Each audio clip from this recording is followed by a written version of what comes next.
रहा है, इसलिए एग्जाम होने के कारण हम लोग पहले निकल ही नहीं पाते हैं। और हाँ, अभी तो आज मैंने सर से शेड्यूल मांगा कि कितना क्लासेस मुझे ज्योग्राफी में करानी है। तो सर ने कहा है कि मैं भेज दूंगा, अभी सर खाली नहीं थे शायद, तो मुझे आज भेजे नहीं। मुझे मैं उसी हिसाब से अपना काम करती, फिर मैं फिक्स कर देती कि इतना मैंने पढ़ा दिया, इतना मैं इस समय लूंगी। क्योंकि मेरे यहाँ भी जैसे एग्जाम वगैरह हो रहा है ना, तो लोग छोड़ते नहीं जल्दी, यही प्रॉब्लम होती है। और बताना पॉसिबल नहीं है उन लोगों को, बताएंगे तो वो लोग रोक भी देंगे।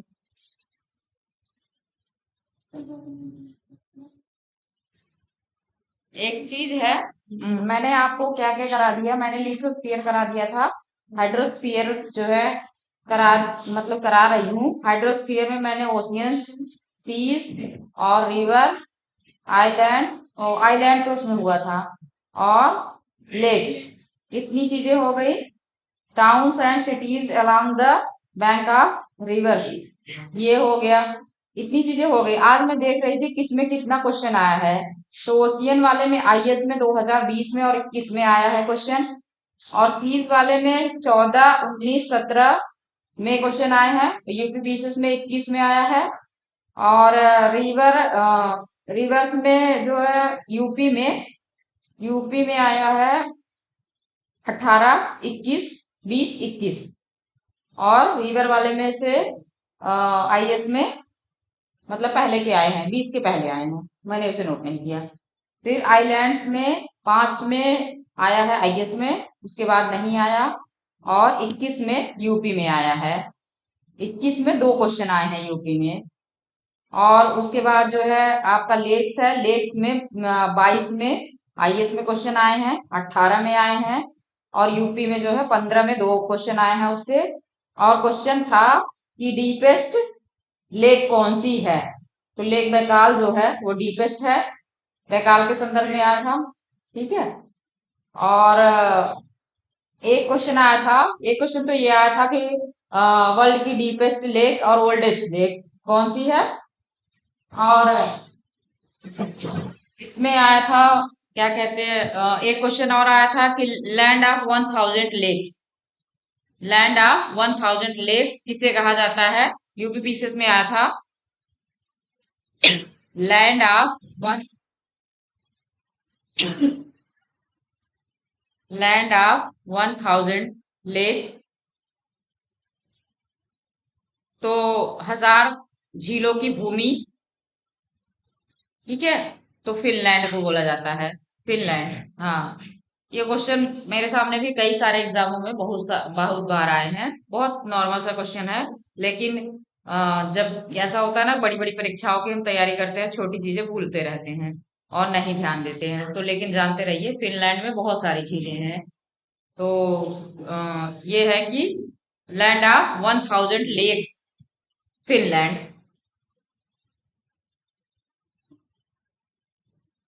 ये क्वेश्चन आया था। और जो टाउन और सिटीज वाला क्वेश्चन है, जो बैंक के मतलब रिवर के बैंक के मतलब बैंक पे हैं सिटीज और टाउन, उसमें जो है 5 में आया, 6 में आया, 7 में आया और 9 में आया।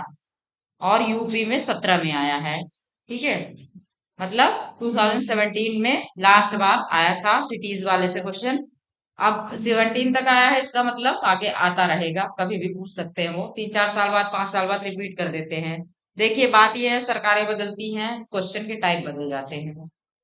तो अब क्या है कि क्वेश्चन जो है इकोनॉमिक्स पे कम, ज्योग्राफी पे कम, और आपको क्वेश्चन पॉलिटी में ज्यादा मिलेंगे। पॉलिटी में ज्यादा क्वेश्चन, वो क्वेश्चन कम संख्या ज्यादा होती रहती है। और करंट अफेयर्स बहुत ज्यादा है, बहुत ज्यादा दे रहे हैं। लेकिन बेसिक तो बेसिक है, 50 क्वेश्चन बेसिक फिक्स है वो। हर एक एग्जाम में 50 बेसिक क्वेश्चन आते हैं। और 50 में वो कितना भी कर ले। हाँ, कभी ये हो जाता है, जैसे मान लीजिए कोई सरकार है बढ़िया, उसमें पढ़ाई हो रही है, अच्छे खासी चीजें हो रही हैं, तो उसमें अच्छे क्वेश्चन आ जाते हैं, 70-70 क्वेश्चन बेसिक के आ जाते हैं, उसमें बच्चे बहुत स्कोर करते हैं, क्योंकि बेसिक सबका अच्छा रहता है। तो और जो अभी बाकी है मेरा, oceanic current, salinity of oceans, high tide and low tide, और है ओशियनिक ट्रेंच, वाटरफॉल्स और स्ट्रेट्स, और है कैनाल और डैम और कोरल रीफ। तो इसमें जो है, जो ये है high tide and low tide, इसमें आईएएस में क्वेश्चन 98 में आया था और 2015 में आया था। तब से क्वेश्चन नहीं आया है। इसका मतलब 7 सालों का 8 सालों का गैप हो गया है। इसका मतलब टाइड पे वो जोर दे नहीं रहे हैं, मतलब वो क्वेश्चन नहीं बन रहा है उससे। हम थोड़ा सा उसको हल्के हल्के में पढ़ाएंगे आपको, बस इतना कंसेप्ट समझ में आ जाए आपको। और उसके बाद है आपका वाटरफॉल्स। वाटरफॉल्स से भी क्वेश्चन नहीं आए हैं।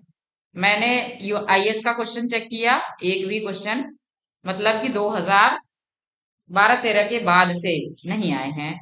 तो इसको भी तैयार करना सिर्फ पीसीएस के पर्पज से सही रहेगा। हम आपको फैक्ट दे देंगे, आप रट लेना, ठीक है। और अगर संभव हो सकेगा क्लास ज्यादा होंगी, अगर सर अभी देखें चेक करें कितनी क्लासेस हैं, तो वो हम आपको कराएंगे। और 2011 में और 7 और 11 में आईएएस में स्टेट से क्वेश्चन आया है। जो चैनल्स होते हैं, जो स्टेट्स होती हैं, जल संधियां होती हैं, उनसे क्वेश्चन आए हुए हैं 11 में, लास्ट 11 में। और उसके बाद जो कैनाल्स है, उसमें जो है 2007 तक क्वेश्चन आए हैं आईएएस में। उसके 7 के बाद आईएएस में क्वेश्चन नहीं आया कैनाल से। और कोरल रीफ से क्वेश्चन 2018 में आया। और अभी आज मैं आपको पढ़ाने वाली थी ओशियनिक करंट, लेकिन जब ओशियनिक करंट पढ़ रही थी तो उसमें मैंने देखा कि ओशियनिक करंट में सैलिनिटी और टेम्परेचर का बहुत असर होता है। तो सैलिनिटी मतलब लवणता, और ओशियनिक टेम्परेचर, जो ओशियन का टेम्परेचर होता है, उसका भी रोल होता है जलधाराओं की उत्पत्ति में। तो मुझे ऐसे लगा कि जलधाराओं की उत्पत्ति पढ़ाने से पहले आपको हम ये पढ़ा दे, सैलिनिटी या ओशियन और ओशियनिक टेम्परेचर। तो आज हम सैलिनिटी पढ़ा देंगे, कल टेम्परेचर पढ़ा देंगे, और अगली क्लास अगर रहती है तो ओशियनिक करंट पढ़ा देंगे। करंट में कुछ भी नहीं है, जैसे आप ये दोनों चीजें जान जाएंगे, आपको ओशियनिक करंट आ जाएगी। याद ही करना रहता है उसमें कि कहाँ से कहाँ चलती है, ठीक है। तो आज सैलिनिटी पढ़ाएंगे।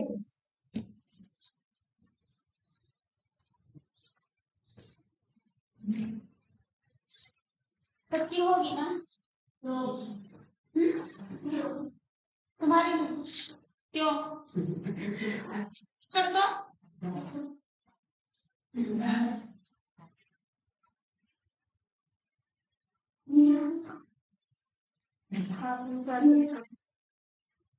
अच्छा, आप खाली बैठे रहते हैं जब तो क्या करते हैं? जब मैंने बोला था ग्रुप डिस्कशन का टाइम अभी नहीं है। ग्रुप डिस्कशन तब होता है जब फ्री हो जाता है तब, ठीक है। सर ने बता हाँ, टेस्ट बोला था लेकिन टाइम नहीं है, तो अगर टाइम लगता है तो हम ले लेंगे। हाँ, तो आपको जो है वो, जब आप जैसे बैठे रहते हो तो क्या करो, जैसे बोर्ड खाली है, बोर्ड पे आके मैप बना लो, ठीक है। मैप बनाओ और मतलब प्रैक्टिस करो थोड़ा। और कुछ कोई खड़े होके पढ़ाने की प्रैक्टिस करो कि मुझे ये याद है, आप लोग बताओ। ऐसे जैसे कोऑपरेशन करोगे आप, तब आपका काम होगा। क्योंकि खाली बैठ के केवल ये देखना मैम आ रही हैं, सर आ रहा है, कोई नहीं, आज क्लास नहीं हुई, ये बहुत बोरिंग होता है। और बोरियत से आपको बचना है। तो आपको अपना जो तैयारी है अपनी, उसको इंटरेस्टिंग बनानी है। तो इंटरेस्टिंग ऐसे हो सकती है कि मैम आ रही है, उससे पहले हम अपना पूरा तैयार कर लें, याद कर लें, क्या पता कुछ पूछ दे। कम से कम इसी बहाने ना पूरा तैयार हो जाता है आपका। जैसे आपको पढ़ाने के बहाने मेरे पास भी अच्छा नोट्स हो जा रहा है ना। तो बहुत सारी चीजें हमें कलेक्ट करनी पड़ती हैं। अच्छा, आज मैं थोड़ा सा मतलब वो लेटर अपना चेंज करूंगी, कैपिटल लेटर ही एकदम नहीं लिखूंगी, क्योंकि जो है उसमें टाइम बहुत ज्यादा जाता है।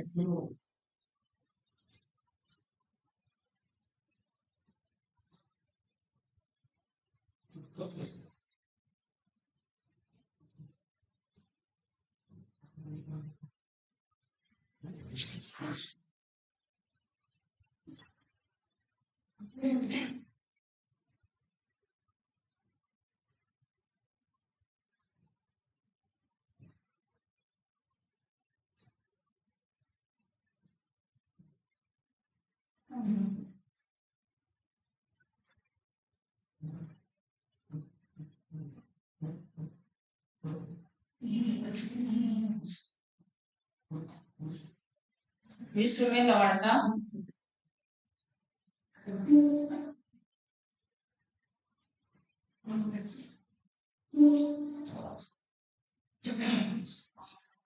में लवणता जब हम देखते हैं तो हम ये महासागरों के संदर्भ में देखते हैं। सॉरी, यहाँ वर्ल्ड नहीं होगा, यहाँ ओशियन होगा।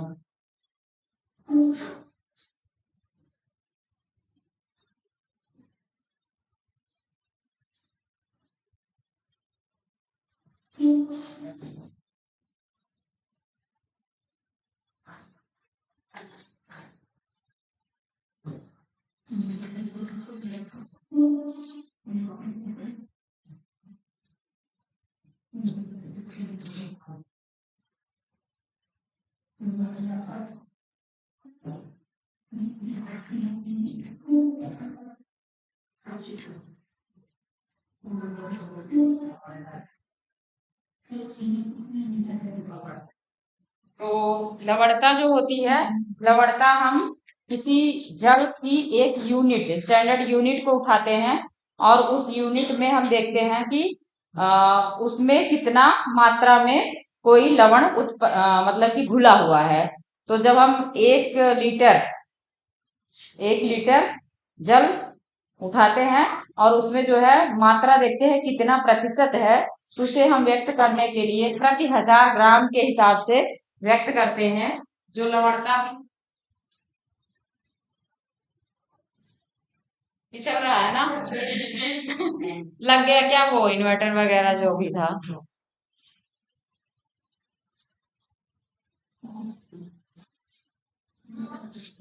तो उसे हम व्यक्त करते हैं, उसका चिन्ह ये होता है, ये ठीक है। इसका मतलब होता है प्रति 1000 ग्राम। 1000 ग्राम में कितना लवणता है, इसका चिन्ह होता है।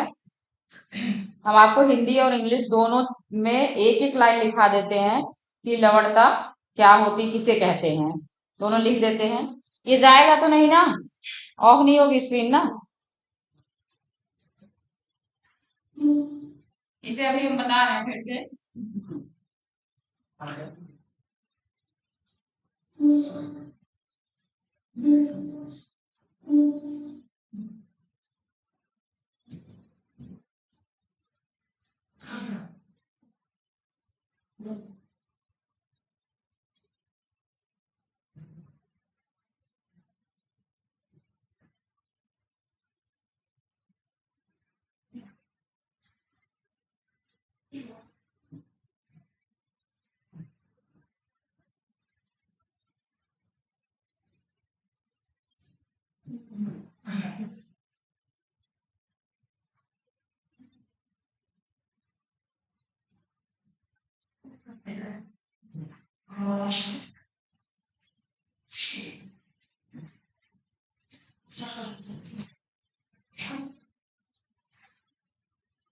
राइटिंग समझ में आ रही है?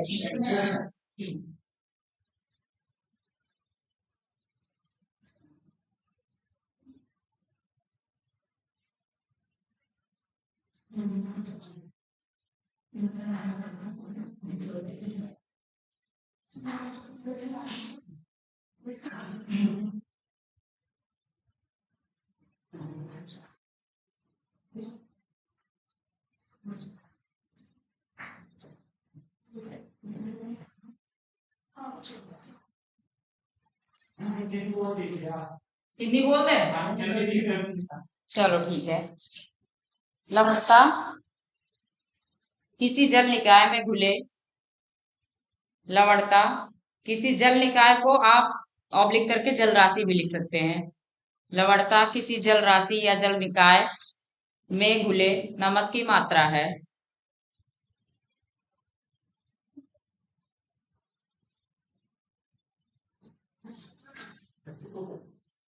ठीक है, तो हिंदी वाले को मैं पहले बोल दे रही हूँ, फिर इंग्लिश का लिख दूंगी।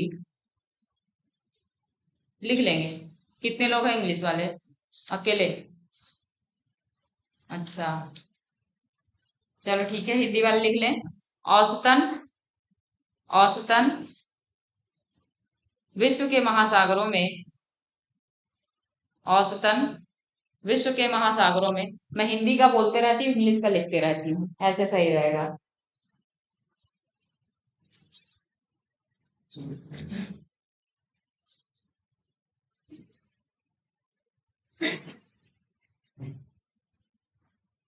औसतन विश्व के महासागरों में समुद्री जल की, औसतन, बातचीत मत करिए, दो काम मैं साथ कर रही हूँ, मेरा गड़बड़ होगा।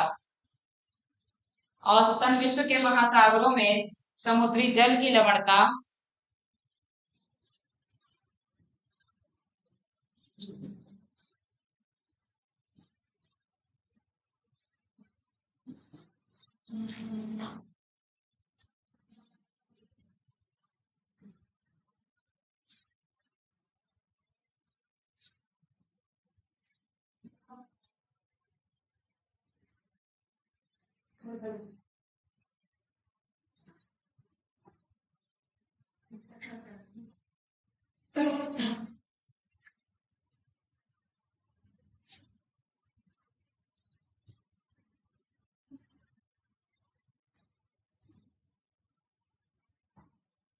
औसतन विश्व के महासागरों में समुद्री जल की लवणता लगभग 35, लगभग 35, जहां आप 35 लिखेंगे ऐसे लिखेंगे 35, ये छोटा सा बोला, ये भी छोटा सा बोला परसेंटेज वाला, और ये बड़ा सा, ठीक है।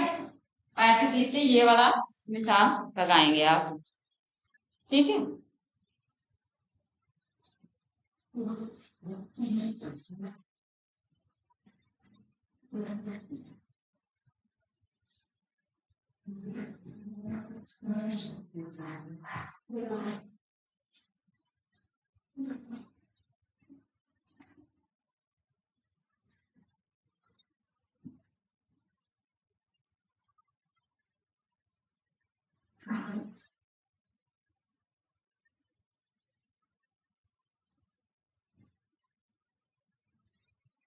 यहाँ तक पहुंच गए ना हम, हिंदी इंग्लिश दोनों में।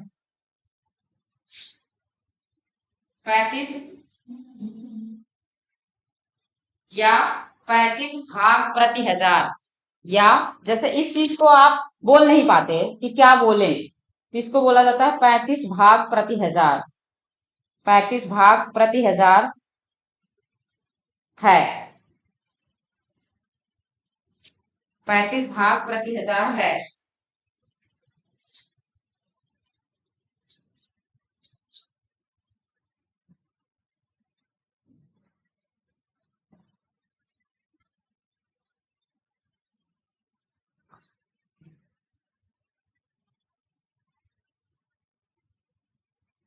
मैम इसको थोड़ा छोटा कर दीजिए। हाँ, तो इसे मुझे पूरा भी तो करना पड़ेगा, सेव भी करना पड़ेगा, इसे थोड़ा छोटा कर दीजिए।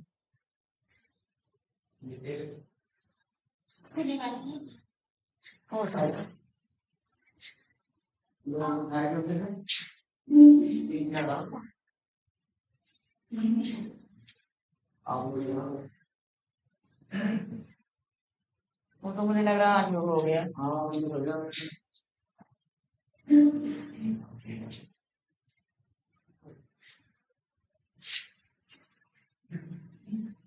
इस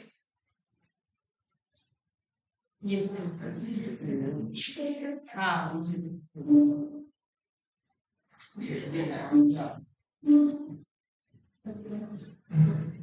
मैं सोच रही थी थोड़ा सा बचा है उसको पूरा करके सेव कर देती बस, क्योंकि कोई बच्चे नहीं है ना, तो उन्हें भी दिक्कत होगी। अभी इंग्लिश मीडियम की एक दो लड़कियां हैं, और क्या कोई और है। हाँ, तो जैसे मतलब इंग्लिश का रहेगा, हिंदी का तो देख के लिख ही लेंगे, या मैं बोल दूंगी तब भी हो जाएगा।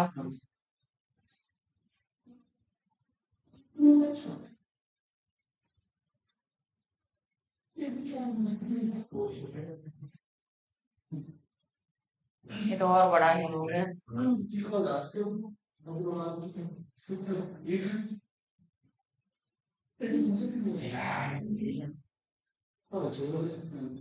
थोड़ा सा टेक्नोलॉजी में एकदम स्मार्ट पर्सन कोई होना चाहिए जो फटाफट ये सब काम कर दे, क्योंकि टाइम टेकिंग ज्यादा हो जाता है ये।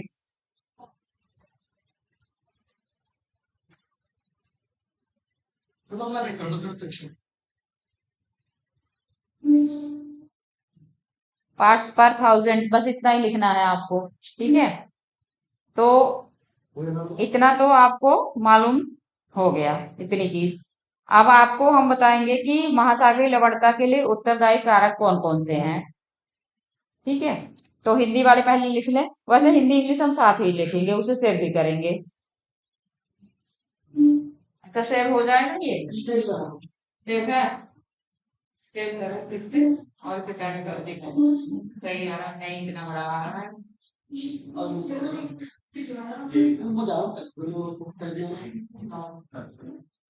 अच्छा, फिर वो पेज में कैसे सेव होगा? ये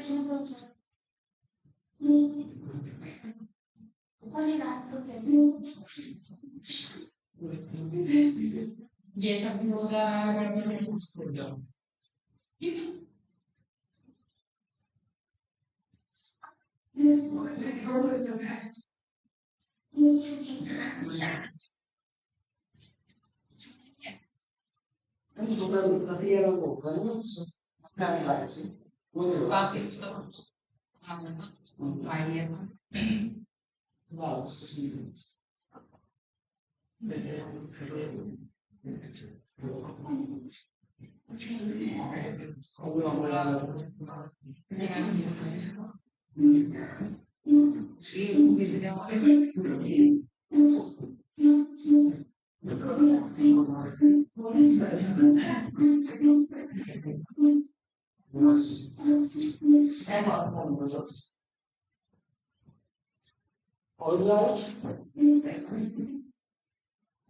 चलो,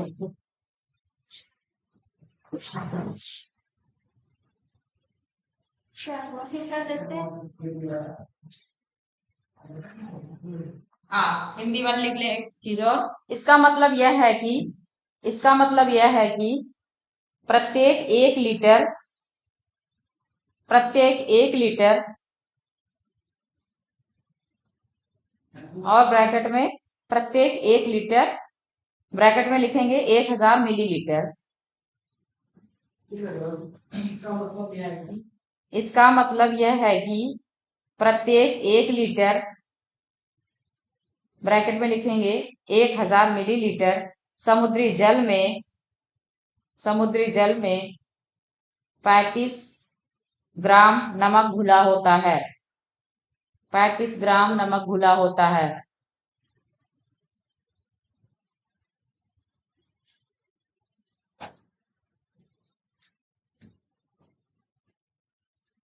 निकिता बोल दे तुम्हें। This means that, this means that for every 1 litre, every 1 litre, bracket में 1000 ml of sea water, of sea water are 35 grams, 35 grams of salt dissolved, salt dissolved in it, it, in it, ठीक। अब आपको करना है कि जो महासागरीय लवणता के स्रोत हैं वो कौन कौन से हैं। देखिए, जब हमने नदियां बताई थी तो नदियों में आपको बताया था कि नदियां कहाँ अपने वाटर को डिस्चार्ज करती हैं, महासागरों में, कुछ झीलों में भी जाती हैं। जैसे वोल्गा है, वोल्गा कहाँ गिरती है, कैस्पियन में। तो कैस्पियन में गिरने के कारण कैस्पियन की सैलिनिटी थोड़ी कम हो जाती है, अपेक्षाकृत आपकी वॉन, वॉन झील टर्की में जो है वो विश्व की सबसे ज्यादा लवणता वाली झील है, सबसे ज्यादा लवणता उसमें पाई जाती है।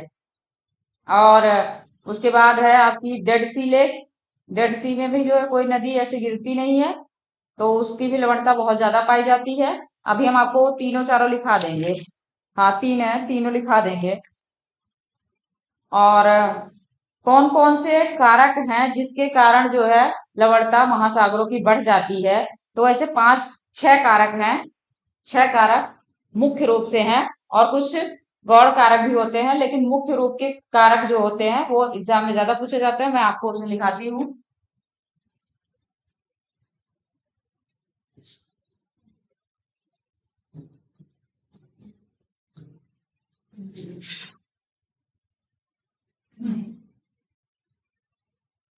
Responsible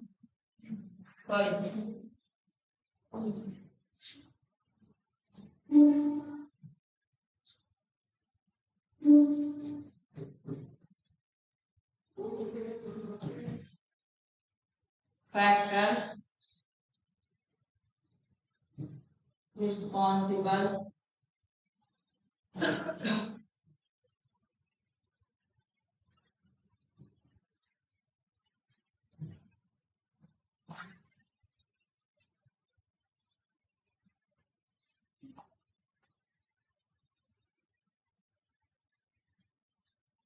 oceanic salinity.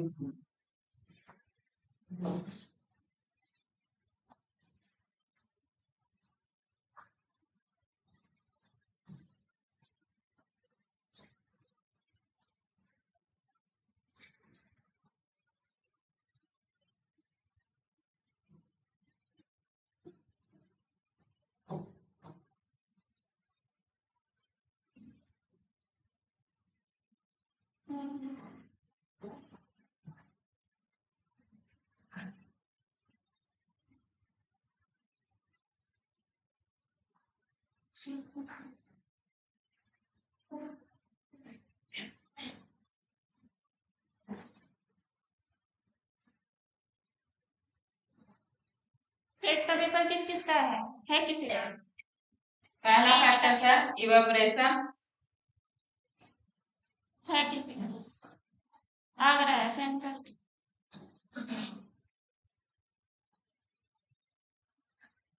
वाष्पीकरण।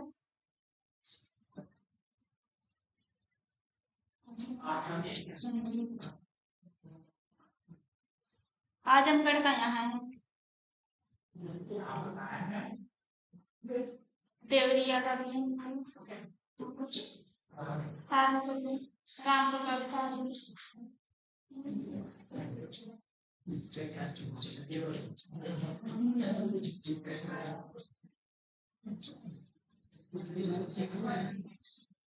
पहले ये काम करिए आप।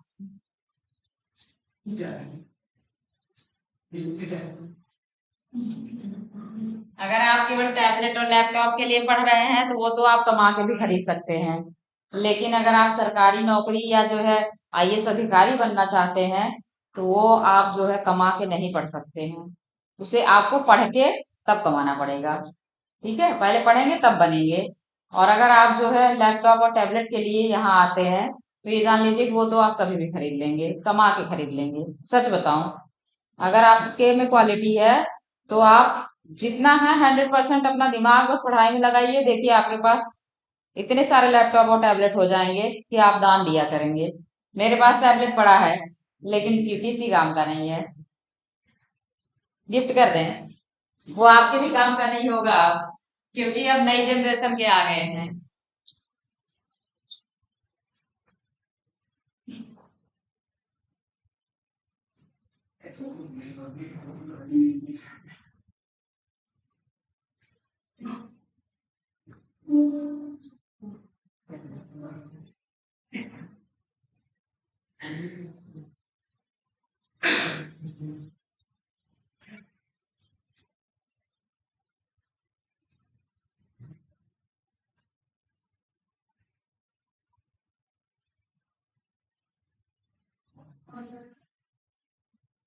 सही पूछिए तो इन टॉपिक को हमें वायुमंडल एटमॉस्फेयर पढ़ाने के बाद पढ़ाना चाहिए था, क्योंकि इसमें जो चीज आ रही है वो आपको समझ में नहीं आएगी। वाष्पीकरण, प्रेसिपिटेशन और ये विंड, ये 3 चीज ऐसी है जो वायुमंडल में जाएगी।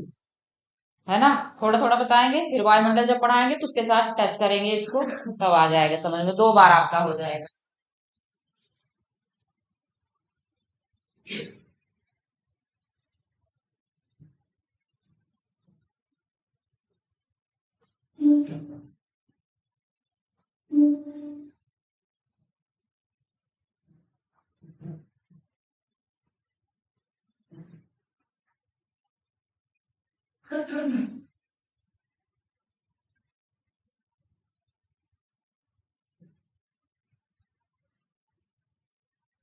Oscillating current.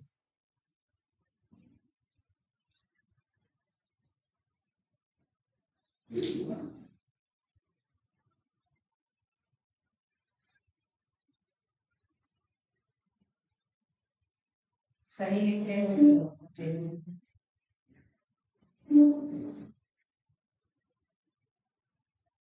ठीक है। ये 6 है जो इसको आपको पढ़ना है, लेकिन इसमें हमें पढ़ाना ज्यादा पड़ेगा, लिखना लिखाना कम है, समझाना ज्यादा है। तो सबसे पहले शुरू करते हैं वाष्पीकरण, इवेपोरेशन। इवेपोरेशन जब भी देखिए वाष्पीकरण की बात आती है तो समुद्र में सबसे ज्यादा वाष्पीकरण होता है। कैसे? क्योंकि वहां पे कोई पेड़ नहीं है, रोकने वाली कोई चीज नहीं है, रिफ्लेक्शन होता नहीं है ज्यादा। जब सूरज की सबसे बड़ा कारण होता है वाष्पीकरण का, सूरज। ये नोट कर लीजिए, मैं आगे बढ़ती हूँ। हो गया?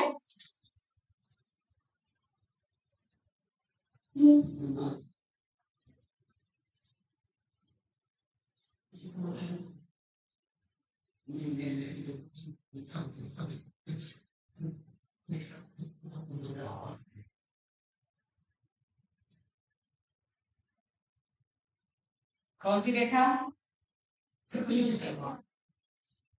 कौन सी है? भूमध्य रेखा, विषुवत रेखा, इक्वेटर, 3 नाम इसके हैं, हिंदी अंग्रेजी में सब मिला के। ठीक है, 0 डिग्री।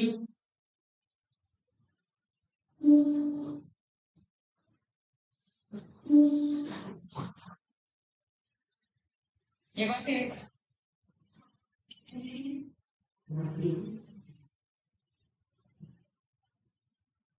कौन सी रेखा? ये आपने बताया नहीं।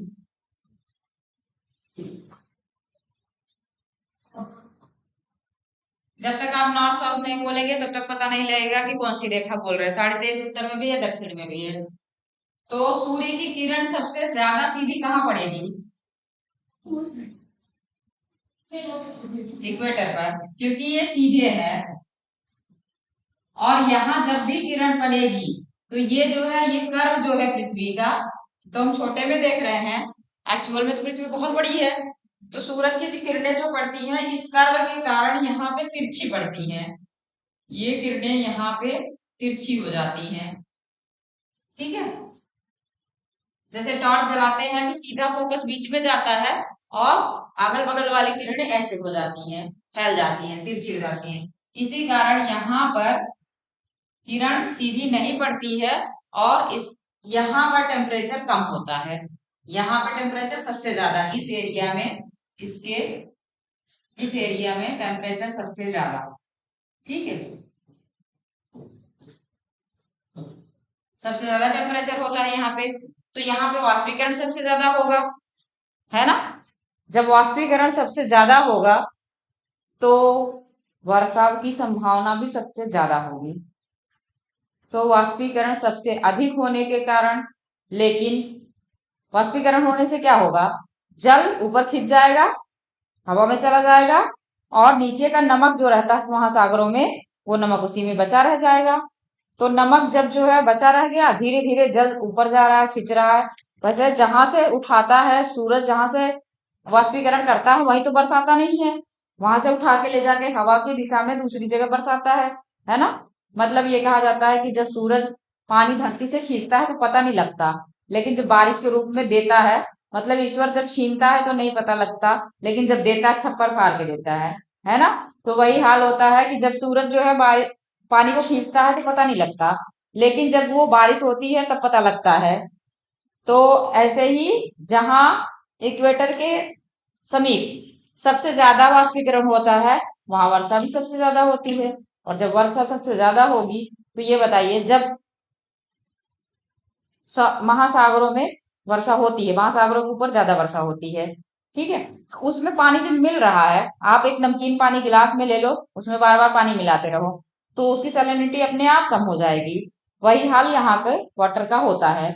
यहाँ जहां भी वाटर बॉडीज हैं उसमें जल मिलता रहता है, वहां वर्षा होती है, वर्षा के कारण नदियां भी बहती रहती हैं हमेशा, और नदियां जहां जाके अपना वाटर डिस्चार्ज करती हैं वहां पे भी सैलिनिटी कम हो जाती है।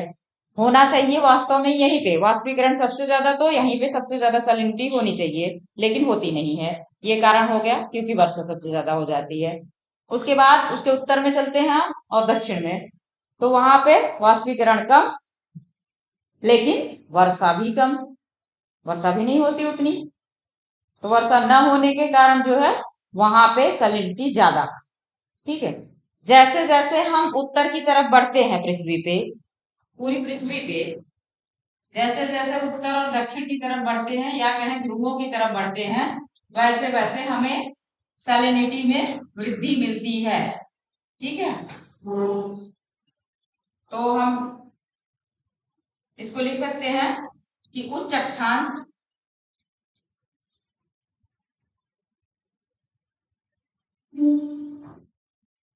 या ध्रुवों की तरफ,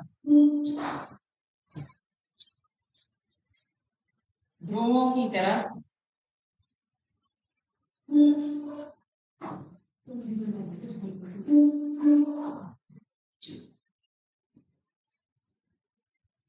बढ़ने पर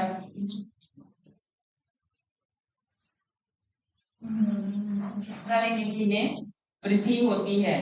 ये वृद्धि का मार्क आप समझ लीजिए कि ऐसे बना लेंगे तो आपको एक पॉइंट क्लियर हो गया। दूसरा पॉइंट है जहां पर वर्षा सबसे अधिक होती है,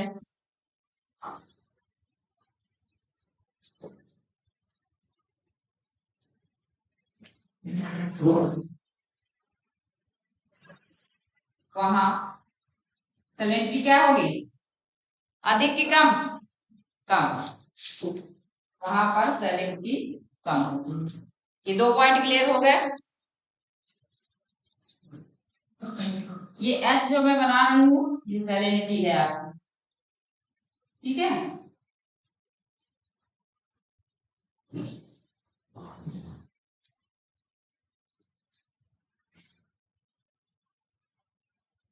ऐसे ही आपको सारे पॉइंट क्लियर करने हैं, क्योंकि एग्जाम में ऐसे ही पूछा जाता है कि वर्षा अधिक तो सैलिनिटी क्या होगी, उच्च अक्षांशों की तरफ बढ़ेंगे तो सैलिनिटी में क्या होगा, ठीक है।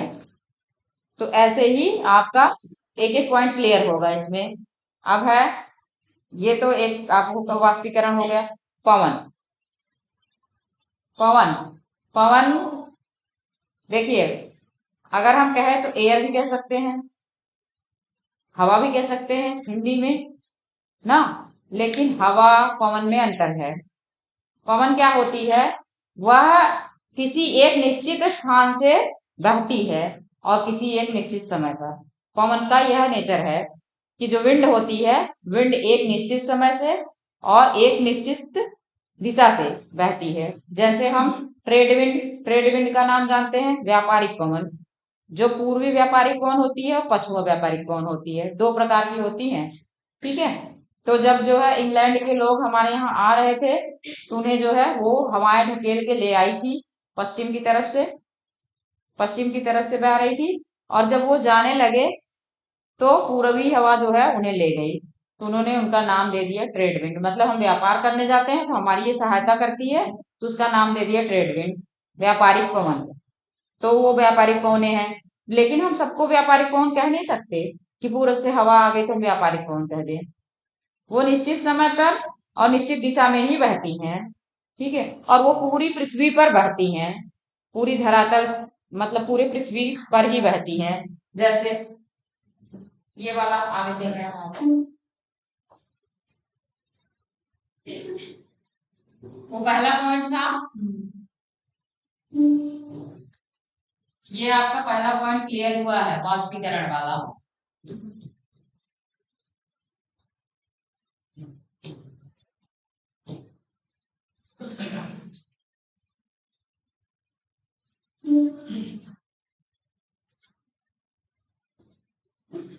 दूसरा पॉइंट विंड।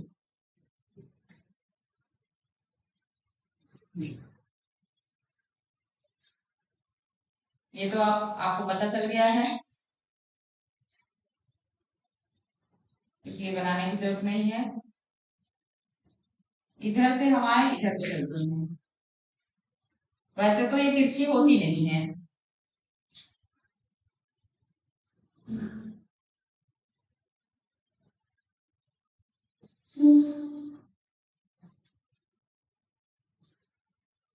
ये हवाएं ऐसे चलती हैं, ठीक है।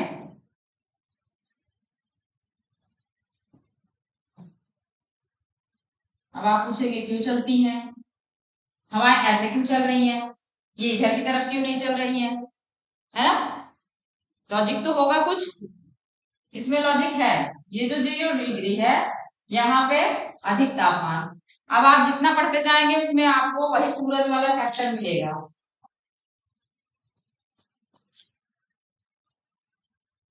टेम्परेचर अधिक है, ठीक है। टेम्परेचर अधिक है तो एयर प्रेशर क्या होगा, प्रेशर लो, ठीक है। Air pressure low. टेम्परेचर और एयर प्रेशर में उल्टा संबंध होता है। जब जो है जहां तापमान ज्यादा होता है हवाएं गर्म होती है, गर्म होकर के फैलती हैं और वो गर्म होकर के ऊपर उठ जाती हैं। गर्मी में देखिए, गर्मी में हवाएं ऊपर उठती हैं और ठंडी में क्या होती है, हवाएं नीचे उतरती हैं, नीचे बैठती हैं, धरातल पर ज्यादा रहती हवाएं। तो यहाँ पर क्या होता है कि जब हवा ज्यादा ज्यादा टेम्परेचर पा रही है तो जो है ज्यादा गर्म होके ऊपर उठ जाती है, और जब हवा ऊपर उठती है तो यहाँ से ऊपर उठना आप इसमें बता नहीं सकते आपको, ऊपर उठती है और यहाँ पे ये उतरती है, उतर के फिर इसी तरह भाग के आती है। हवा का नेचर होता है हाई प्रेशर से लो प्रेशर की तरफ। HP लिखा जाता है, LP लिखा जाता है, ठीक है। यहाँ पे हाई प्रेशर है और यहाँ पे लो प्रेशर है, तो हवा हाई प्रेशर से लो प्रेशर की तरफ चलती है। ये भी है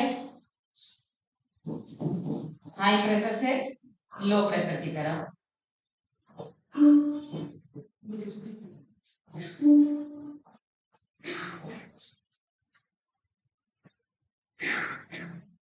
हवा कैसे चलती है, हाई प्रेशर से लो प्रेशर की तरफ। लो प्रेशर की तरफ क्यों चलती है, इसका भी कारण है। जब हवा जो है, लो प्रेशर कैसे होता है, धरातल पे हवा है नहीं, जैसे मान लीजिए बहुत ज्यादा भीड़ है, बहुत ज्यादा क्राउड है एकदम, और आप उसमें हैं, एक व्यक्ति को ऊपर से हेलीकॉप्टर आया उठा लिया, क्या होगा, धरातल पर क्या होगा, उसकी जगह तुरंत घेर लेंगे लोग, है ना। मान लीजिए 10 व्यक्तियों को उठा लिया, गोल में जगह खाली हो गई, उसकी जगह तुरंत लोग घेर लेंगे जितनी भीड़ है। वही हाल हवा में होता है। हवा जो ऊपर उठी, जैसे ही ऊपर उठती है पृथ्वी के धरातल पर से, अगर हवा ऊपर उठ गई तो यहाँ नीचे जगह खाली, इधर की हवा इधर आ जाएगी, यहाँ ये बना दी लो प्रेशर, ये लो प्रेशर बना दी, ठीक है। यहाँ पे लो प्रेशर है और यहाँ हाई प्रेशर था पहले से, तो हाई प्रेशर से लो प्रेशर की तरफ हवा भागती है, इधर से इधर को बहती है, यहीं पे आएगी ये, फिर गर्म हो जाएगी तो फिर ऊपर उठ जाएगी और फिर ये घेरेगी। ये चक्र चलता रहता है, ये अधिकतर चक्र चलता रहता है, ठीक है। शाम के टाइम आपको हवा नहीं दिखती, शाम के टाइम हवाएं कम हो जाती हैं, हवाएं नहीं चलती। दोपहर में जब लू चलती है तो देखिए कितना तेज चलती है, क्योंकि दोपहर में हवाएं गर्म होकर के इधर उधर भागने लगती हैं, चार्ज हो जाती है ना। जैसे आप ही को चार्ज कर दें तो आप भागने लगेंगे इधर उधर। ज्यादा खाना खा के आते हैं, ज्यादा चार्ज रहते हैं आप, खूब एकदम फुल चार्ज, तो बैटरी खूब चलती है। और जब डाउन रहते हैं आप, जो 1 घंटे वेट कर लिए हैं तो क्या है, सुस्त पड़े बैठे हुए हैं। वही हाल ठंडी और गर्मी का होता है। गर्मियों में हवा खूब चार्ज रहती है, खूब उसे मतलब गर्म होती है, ज्यादा सन रेज जो ज्यादा मिलती है, इस कारण जो है वो खूब गर्म होकर के हवा ऊपर उठती है। उसकी उसके स्थान को घेरने के लिए, खाली स्थान को घेरने के लिए हाई प्रेशर से हवाएं चलती हैं, इसलिए आपको गर्मी में लू लू दिखाई देती है। ठीक है, तो ये बात अगर इतनी समझ में आ गई आपको, तो अब हम चलें सागर की ओर। समझ में आ गई? जितनी जितने प्रिंसिपल बता रहे हैं उतना याद रहना चाहिए। हवा किस प्रेशर से किस प्रेशर की तरफ चलती है? हाई से लो की तरफ चलती है। इतना समझ में आ गया। और हवा गर्म होकर के क्या होती है? ऊपर उठती है, नीचे की जगह खाली। उसे घेरने के लिए हाई प्रेशर से हवाएं दौड़ती हैं। ठीक है, वो दौड़ के आती है, उसे घेरती हैं। जो मैंने क्राउड वाला आपको एग्जाम्पल दिया उसे हमेशा याद रखना। ठीक है, अगर ना समझ में आए तो। अब जब हवा चलती है तो हवा क्या करेगी, अपने साथ जल को भी बहाकर ले जाती है। ठीक है, यहाँ जल है मान लीजिए, तो हवा अपने साथ जल को बहाकर ले जाएगी। जब जल को बहाकर ले जाती है हवा, उसे ही हम जल धारा कहते हैं। वो हवा के साथ जो चलने वाली जल राशि होती है, वो एक निश्चित दिशा निश्चित पैटर्न पर बहती है, और सागर जो स्थल खंड होते हैं उसके तटों के सहारे बहती है हमेशा। तो उसे हम क्या कहते हैं, जलधारा। तो जब एक जगह से हवा जल को बहाकर दूसरे जगह ले जा रही है, दूसरे जगह की हवा जल को बहाकर दूसरे जगह ले आ रही है, मिक्सिंग हो रहा है हमेशा ना सतही जल का। जब सतही जल का मिक्सिंग हो रहा है, आप स्थिर हो जाइए, तो आप अपने आसपास की हवा को प्रदूषित कर देंगे ना। तालाब का जल ज्यादा शुद्ध होता है कि नदी का? नदी का ना। क्यों? क्योंकि वो बहती रहती है, नया जल उसमें आ रहा है, मिक्सिंग हो रही है। और तालाब का जल एक जगह रुका हुआ है, प्रदूषित हो जाता है, लोग उसमें कूड़ा करकट डालते हैं, कहीं ना साफ हो रहा है, ना निकल रहा है, ना उसमें जल मिल रहा है, कुछ भी नहीं, तालाब ज्यादा प्रदूषित होता है। ठीक है, तो नदी का जल ज्यादा, ऐसे ही हवा में भी होता है। जब हवा अपने साथ जल को बहाकर ले जा रही है और मिक्सिंग हो रहा है हमेशा, तो वो जल ज्यादा शुद्ध होगा। शुद्ध का मतलब है उसमें सैलिनिटी कम होगी। हम तो सैलिनिटी पढ़ रहे हैं, वही देखेंगे। तो सैलिनिटी उसकी कम होगी। ठीक है, जल का मिक्सिंग अगर होता रहेगा तो जल हमेशा जो है कम लवणता वाला होगा। ठीक है, तो ये बात समझ में आ गई कि विंड कैसे जो है लवणता को कम करती है। तो हम ऐसे कर लेंगे इसको, विंड चल रही है ज्यादा तो सैलिनिटी क्या होगी, लो। ठीक है, सैलिनिटी कम होगी। टाइम हो गया क्या? अच्छा, चलो जा, कोई बात नहीं, ज्यादा पढ़ाएंगे नहीं वैसे, क्योंकि ये कंसेप्ट है ना। कंसेप्ट समझने के लिए थोड़ा दिमाग लगाना पड़ता है, थोड़ा थोड़ा ही इसको पढ़ाएंगे। और एक बार समझ लिए क्या हुआ इनके, क्या रिपीट कर दें?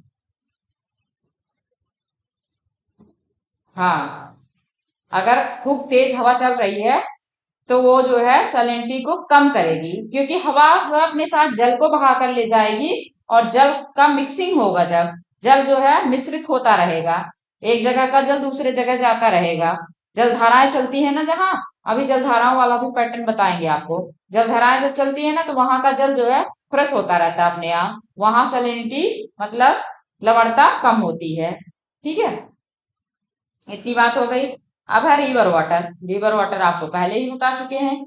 जिस जगह पर नदी अपने जल को ले जा करके गिराती है वहां सैलिनिटी कम होती है। ठीक है, चाहे वो किस भी क्षेत्र में हो। देखिए, जैसे ये मैंने आपको, इसे हटा देती हूँ।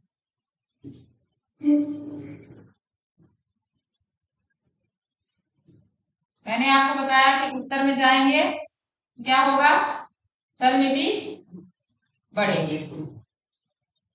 उत्तर और दक्षिण में आप ऐसे जाएंगे, ठीक है, ये आपके जाने का रास्ता है, तो सैलिनिटी बढ़ेगी दोनों तरफ में। ठीक है, लेकिन अगर यहां पर कोई लेक है और इसमें एक नदी आकर के बह रही है, वो भी ग्लेशियर है। ये लेक है, इसमें एक नदी आकर के मिल रही है और वो ग्लेशियर से आके मिल रही है, ये ग्लेशियर है। तो इसकी सैलिनिटी क्या होगी? कम होगी। यही क्वेश्चन में फंसाते हैं वो क्वेश्चन में आपको देंगे ये बात कि जो है उच्च अक्षांश की तरफ। और हाँ, दूसरा फैक्टर कंट्रोलिंग हो जाता है कि उच्च अक्षांशों पर वाष्पीकरण भी कम होता है। तो वैसे ही जो मीठा जल होगा वो वही रहेगा, क्योंकि जो है जब वाष्पीकरण होता है जल हट जाता है और लवण जो होते हैं वो नीचे बचे रह जाते हैं, सेडिमेंट उसके, इसके कारण लवणता ज्यादा हो जाती है। लेकिन वाष्पीकरण भी तो कम होता है और उसमें आके नदी भी मिल जा रही है, तो इसका मतलब है सैलिनिटी कम होगी वहां। ठीक है, ये बात समझ में आ गई।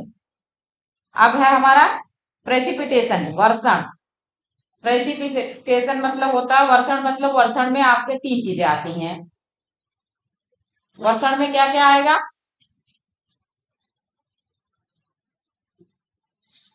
क्या हो गया अनिकेत, नहीं समझ में आया? नदियां लवणता का वाहक होती हैं। हाँ, वो लवणता लेके आती हैं, लेकिन पानी ज्यादा मिक्सिंग करती है ना, तो जो है वो कहाँ से लवण रह जाएगा उसमें। हाँ,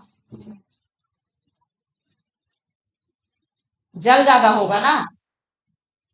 जैसे जल अगर जो है वाष्पीकृत होकर के कम होता जा रहा है तो उसमें लवण जो है ज्यादा हो जाएंगे। और अगर जल कम हो रहा है, नदियां फ्रेश वाटर भी तो लाती हैं, नदियां ग्लेशियर से भी तो आ रही हैं, तो फ्रेश वाटर भी ला रही है ना। अभी पहले थोड़ा थोड़ा समझते जाइए, मुझे भी कंफ्यूज मत कीजिए।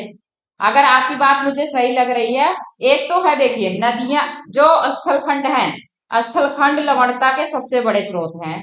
ठीक है, स्थल खंडों पर ही लवणता है, समुद्रों में लवणता नहीं थी पहले, स्थल खंड की ही लवणता समुद्रों में जाके रही है। ठीक है, और वाहक कौन है? नदियां। नदियां उसे प्रवाहित करके ले जाती हैं। ठीक है, तो अभी हम कहा थे? प्रेसिपिटेशन, वर्षण। वर्षण में तीन चीजें आती हैं। एक तो होता है जल, जल की वर्षा होती है। दूसरा होता है ओला और पाला, ओला और पाला। ठीक है, और तीसरा होता है स्नो, हिमपात। ओला पाला, पाला को फ्रॉस्ट कहते हैं और ओला को क्या कहते हैं?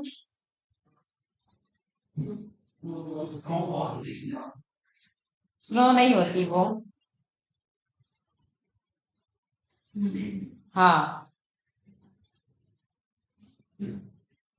तो जल वर्षा होती है और हिमपात होता है, हिमपात भी हिमवर्षण उसे लिख सकते हैं, स्नोफॉल।